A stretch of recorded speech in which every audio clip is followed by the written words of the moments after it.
बघा मी बुलढाण्यामध्ये जवळपास कलेक्टर साहेबांना 4000 डबलची नावं ही बोगस असल्याचं आम्ही कळवलेलं आहे, लेखी कळवलेलं आहे। काल महाराष्ट्र राज्याचे निवडणूक आयोग दिनेश वाघवणे साहेबांना मी फोन केला की अशा प्रकारचे बोगस नाव आहे आणि काही 30-30 वर्षापासूनचे लोक इथे राहून गेलेत, अधिकारी राहून गेलेत, त्यांचे देखील नाव तसेच आहेत आणि मृत्यू झालेले देखील।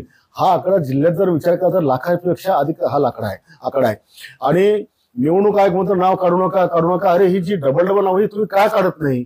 असा कोणता या भारताचा कायदा आहे, कोणतं संविधान असं की असे बोगस नाव तुम्ही कायम ठेवता? मृत्यू पावलेल्यांचे नाव तुम्ही टाकत नाही।